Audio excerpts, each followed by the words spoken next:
and run everybody through a virtual lab tour that we've got, so that everyone can have just a bit of a basis of what we've got at ARB. So for over 60 years, ARB's continued to invest in its laboratories, ensuring that we are at the forefront of research, innovation, and pioneering experimentation in bituminous binders, asphalt, and granular materials. Our state-of-the-art, world-class laboratory has been designed with flexible working areas, effective workflows, and unparalleled capacity. The design and flexibility of the laboratories ensure that we can continue to provide construction project support and compliance testing to urban and rural councils, government, state road authorities, industry, consultants, and contractors. ARB's bitumen laboratories specialise in binder compliance and physical testing, as well as polymer modified and crumb rubber binder formulations.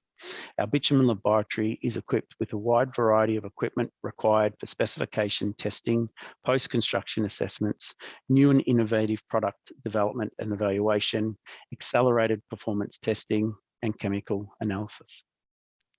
ARB has been instrumental in the development of test methods that are changing the way that we test pavement materials.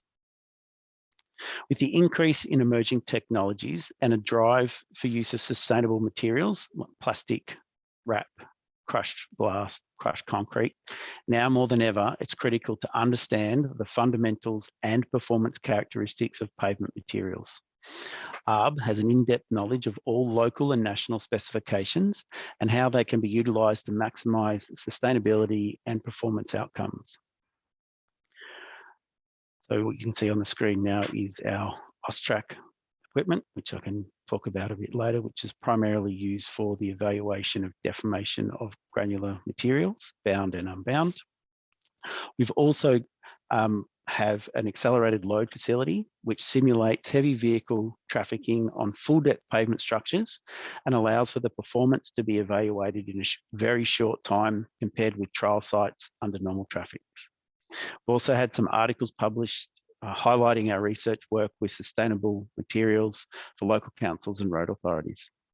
In summary, our laboratory department is highly qualified and can cater for a multitude of services. We're the most well-equipped laboratory in the country and are a one-stop shop for any materials testing and performance needs. So that concludes that, so I'll stop sharing my screen. So that just gives everybody a very general overview of our lab facility and some of our capacities. Okay, so hopefully we haven't covered too much in that. I was going to ask you what materials you work with, and you mentioned quite a few in that video. Is there anything else, or should we just sort of move on? Have we missed anything in what you spoke about earlier? No, I suppose the general overview. So we're I'm a part of the Sustainability and Materials Performance Business Strategic Work Group, which was founded as a result of some of the work that we've been doing in recycled materials. I am a part of the materials testing and performance portfolio. So that's where we get down to getting the materials in and doing the assessments. Just to give a bit of a list of some of the stuff we've done recently. So we've done crushed glass, crumb rubber in all and any applications, recovered carbon char from tyres, glass, recycled asphalt, granular pavements. We've done crushed concrete, crushed brick, crushed glass, all those sort of applications, and we're doing quite a bit of work at the moment on plastics. Oh, great. Well, that's certainly a priority Yes. for us with the amount of plastic that's generated, and there seems to be quite a few applications for that. Can you talk me through the process of trialling and testing materials? So one of the things that we've established as part of the group is a way to look at new material assessments, like emerging materials technology. We've got a very general sort of basic flowchart where we look at feasibility trials and what that would entail. Then after that, potentially engineering trials, ad hoc testing, new test method development, specification guidelines and technical reports, and then pilot commercial trials, IP, commercialization, formulation and mixed design, and then certification. So one thing that's critical with some of the emerging materials is some of them don't necessarily fit within our existing specifications. So we need to, wherever possible, apply our standard test procedures and processes to evaluate some of these materials. So that would often be looking at, say, a control material, and then looking at a material that has a particular additive in it and looking at that as a basis for comparison. And are they common tests, the ones that you run, or are you sort of developing new tests? Well, yeah, so I suppose I'd say maybe 90% of what we do are fairly common tests. They're well-established tests where we've got, specifications, locally and across the country, where performance outcomes are known. But there are obviously, with some of the materials, there are some limitations. So plastics, for example, is a key one. So, we can certainly add plastic into the bitumen to create asphalt. We can certainly add it in as a dry process to the hot aggregate materials to make an asphalt, and do all the standard type testing, but that doesn't give us any information about microplastics. So what's leaching out of it, things like that. So there are some times where we need to, we're doing everything as our stock standard, as our base comparison, but then there's a particular concern about a material, and we need to work out, is there a way that we can actually extract the microplastics from a asphalt mixture and assess them for, the amount that we're getting out, whether they're coming out at all, things like that.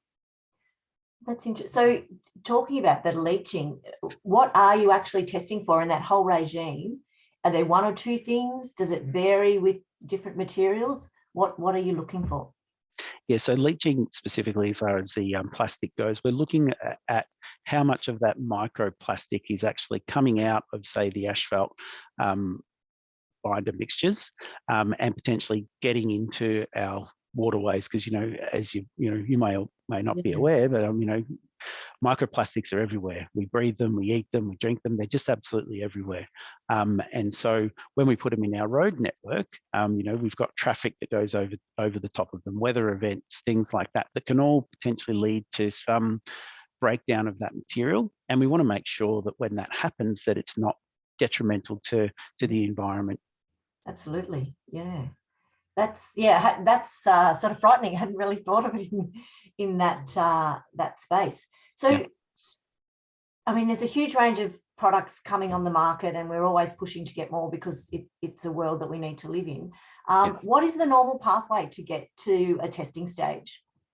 So I suppose that's a very good question. I suppose one of the interesting things is, we've had quite a lot of development in recycled materials, spurred on by the fact that, we couldn't export a lot of our materials like we used to. So we had to look inwards, like how can we use these materials? And a lot of the traditional specifications didn't really have the ability to be able to accommodate that. So, we need to have a look at those materials, see how they interact, see what their base level properties are, seeing what applications they can be used in.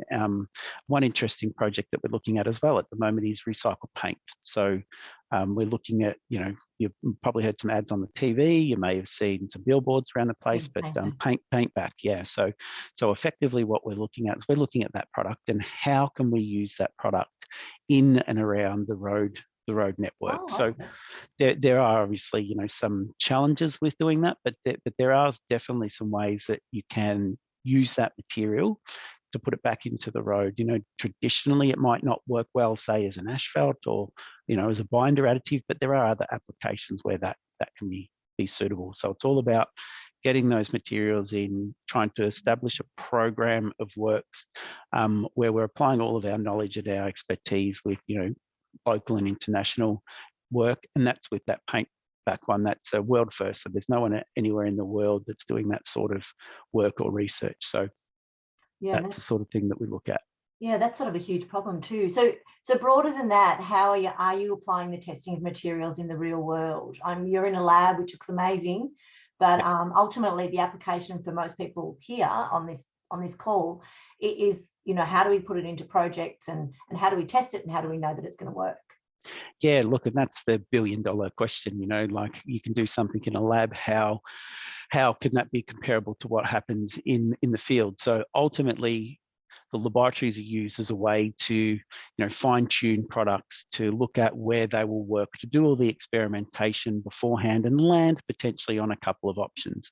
Then once that we've landed on those couple of options, then it's like full-scale type trial sites. So we can have things like testing under the accelerated load facility, which can generate a lot of trafficking over a short period of time, and that involves setting up a full pavement, or we can create a trial site. So this can be, we've done quite a lot recently with Sustainability Victoria and the Department of Transport. We've done crumb rubber trials and some high glass trials that we just did for as part of a project for SV and Brimbank City Council. So the reality is it's got to get out of the labs, and you've got to have those trial sites set up to see performance. But I suppose the key thing with the laboratory experimentation is we've got specifications and standards that we're comparing the information to. So you're not, in effect, just going out there blindly knowing that something is going to fail. But there might be a case where you want to potentially push the boundaries. So some work for a local city council in New South Wales that were looking at recycled glass in their granular materials. They were putting in about 10%, but weren't really sure whether or not that was okay. So we were able to do an assessment on the deformation characteristics using Austrac, which is the only operational piece of equipment in the country that can do what it does. And what we effectively determined was they could put up to about 40% recycled glass into their granular pavements without any detrimental performance on that material. So that's massive. The next challenge that they, of course, faced was that they didn't have the material stocks on the ground to do 40%. So they could take it up to 40% if they wanted to, but they were sort of, the most they could probably get out of that was maybe another 5 to sort of 10% before they started to run their glass stocks low. So, as time progresses and we've got more stocks on the ground, we'll be able to do it. And that's a key factor that we think about with our sustainability materials. It's, how much is there, is there a demand for it? But, you don't have to have, tens of thousands of tons on the ground. You can have, for what we do, you could have potentially a couple of tons on the ground that we could then do assessments based on that, which can then inform you to processes that you might need to do, or, upscaling plants, things like that. So just giving you that sort of that confidence that you're, taking the right step and that you're heading in the right direction. Okay, that's great. Can you hear me? I can certainly hear you. Yeah, okay, great. Sorry. Yeah, so that was, so then how do you find the trial sites? How do you find a site to trial these materials?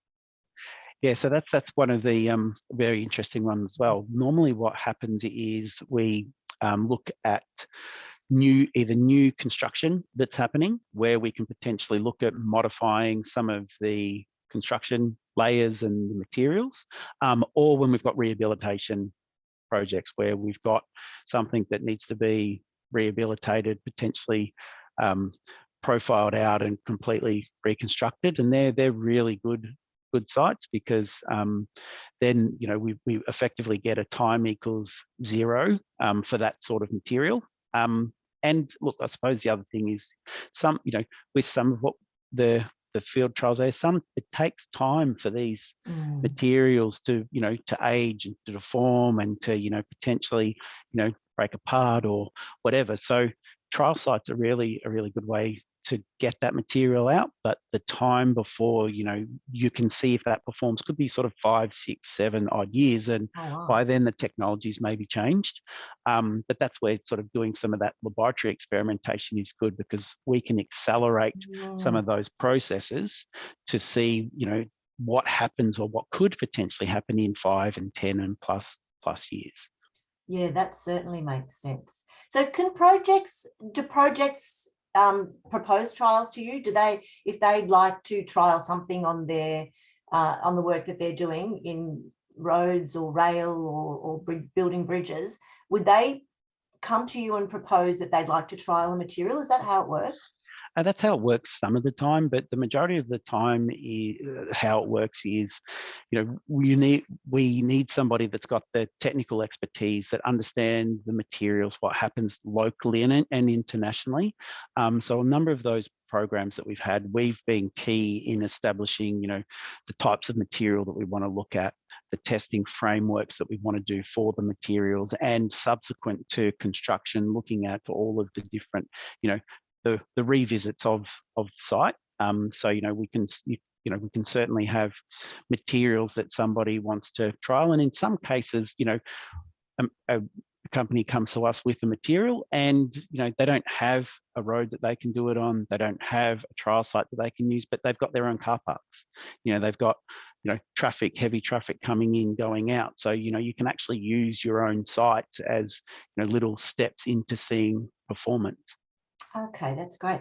So what sort of timeframes, what testing is required to get materials, products, designs to the stage where you are reforming standards and specifications, updating or introducing?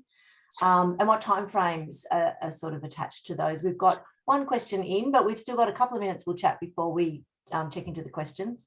Okay, yeah, so it's a pretty good question. I think traditionally, up until recently, everything has sort of taken quite a long time to get, materials tested and assessed and things like that. But we're certainly, depending upon the material, it can be a quick process, and we would normally, have a staged approach to materials assessment. So we would know potentially how a particular material would perform and what are the key criteria for, progressing to the next step. So, you might do some bitumen testing of a, product that you've added into your bitumen, and you might find that it fails one or two of the tests. So that's it. The tests stop there, and then we reformulate, we move from there. Asphalt mix designs, depending upon availability to, say, current thick road spec, you're probably looking at between sort of a 2 to sort of 5-ish week turnaround. The key thing is getting everybody involved, and I think that's probably where we've been quite fortunate recently. Is a lot of NTIA and ecologic projects have really been pushing those boundaries and getting things out there that traditionally might take a bit of a longer process to do. So yeah, and if there is a really desperate need, like we had a desperate need, I think probably about 2 or 3 years ago now, for a local chrome rubber specification for low volume traffic roads. So we worked quite closely with the Department of Transport Victoria. We got a framework in, we did some laboratory testing, we got a specification out really quickly. So within sort of, say 6 to 8 months. Oh, wow. And, that sort of stuff hadn't happened before.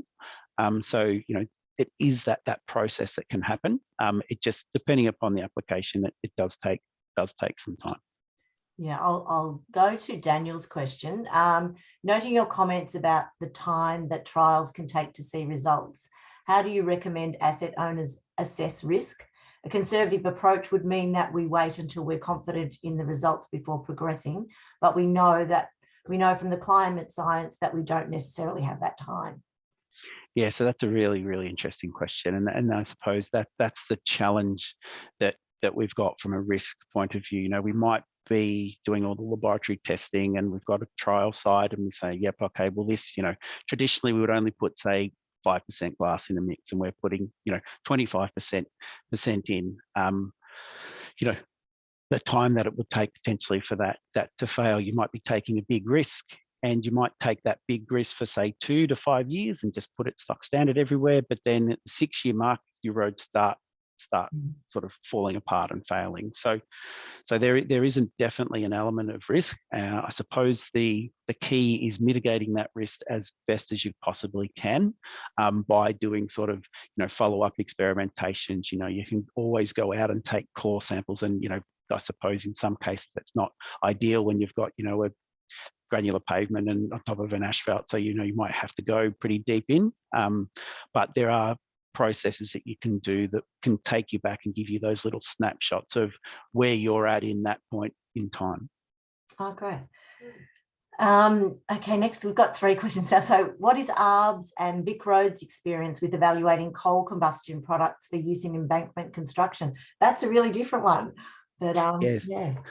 yeah. So I'm not 100% across that sort of thing. I'd have to potentially defer to other areas within this sustainability and materials performance group. It is something that I believe that we've looked at, but I can't say with any degree of certainty. We do have, part of that group also looks at, environmental assessments and things like that, carbon offset emission calculators and that. So so unfortunately I can't really answer that question. It's a bit out of my my area. Well, that's fine. We'll take that on notice and come back to Peter on That's that right. one. Yep. Damien's asking, does recycled material additives like plastic and crumb rubber impact ability to reclaim, to reclaim, reuse asphalts or components like aggregates? Are additives like plastic and rubber also reused after reclaiming aggregates? And is there performance losses in recycled material components? Did you get all of that? Sure did. Yeah. Yep. So I suppose we'll sort of break it down a little bit. So yes, it's a very good point that you raised there. The key thing is, our recycled materials are going to potentially be recycled multiple times. We don't, I know, say over in Europe, they have a pretty tight control over some of their road network. So if you're going out to a job to profile out a job, they would know what's in that mix. Now, we wouldn't necessarily know that.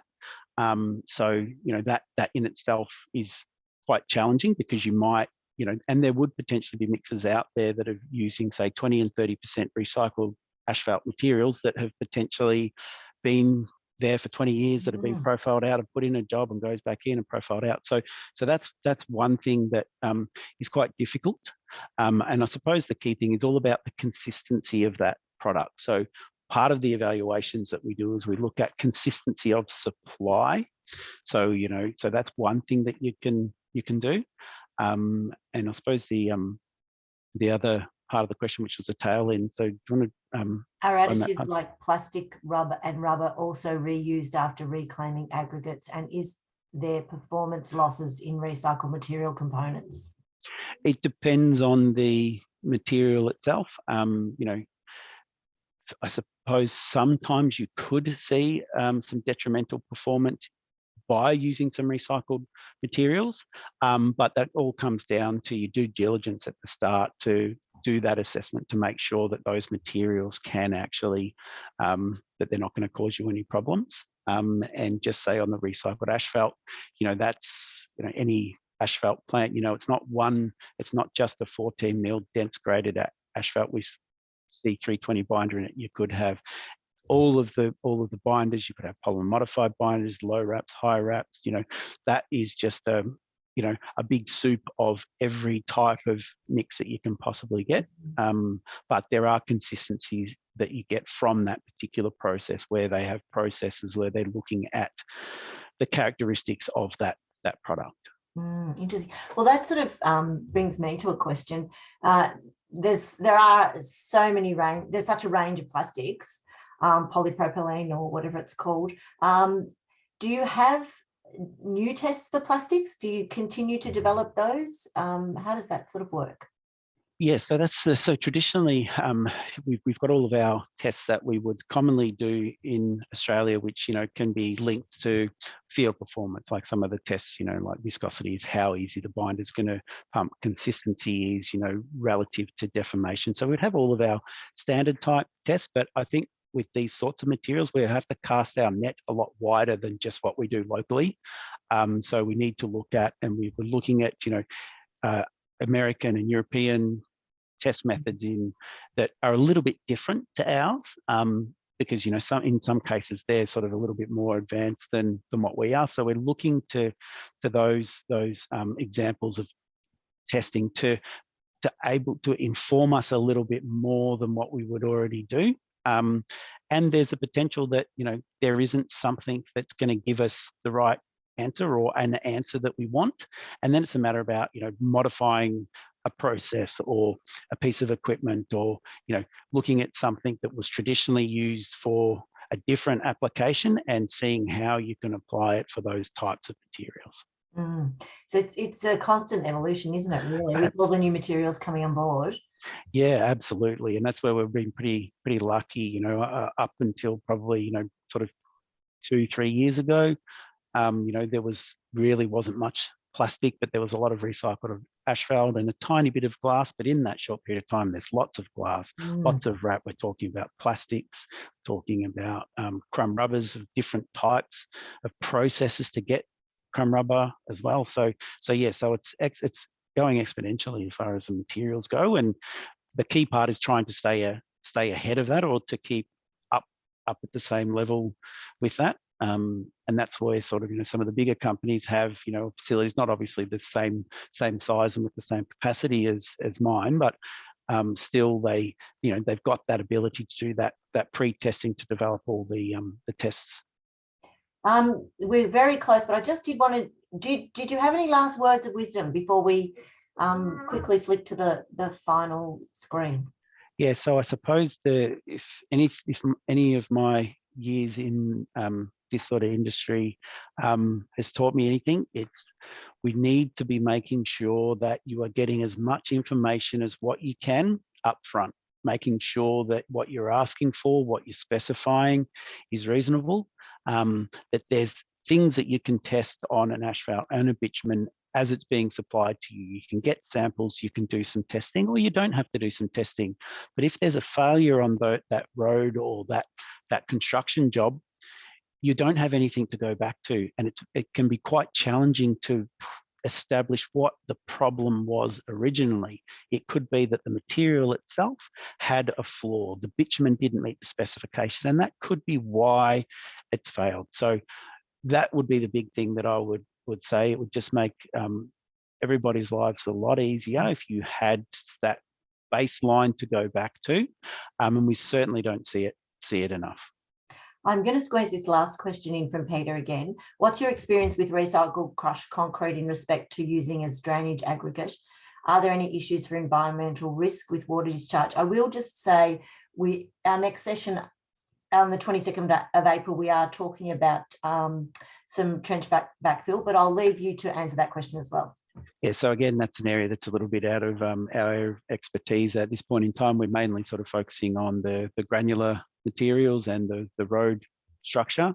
But obviously, these types of materials are being used in all sorts of applications. And I'm sure there would be somebody that would be able to provide you with a bit more of an update or an answer to that question. Great. Thank you so much, Shannon. That was really interesting. And it's certainly an area that we all really need to think about because we're wanting to evolve. Yes. We will get back to Peter on his question, and I'll just we won't be running a session next Friday because of Easter. We will come back on the 22nd, and we are talking to Ernie Gemling from Victoria University and Shalini Trinka about recycled backfill materials. So that should be quite an interesting subject. Hopefully, shoot your questions throughout the session and we'll get to them at the end. And if you have anything, happy for you to email the Ecologic inbox at ecologic@roadprojects.vic.gov.au. And if you're not aware, Ecologic now has a website. And if you just Google ecologic.vic.gov.au, you'll get there. It's on the Big Build website. But yes, just Google ecologic.vic.gov.au and it'll take you to our new website, which we're very proud of. So thanks once again, Shannon, and thank you everyone for attending. Thanks, Cheryl. Thank you. Bye.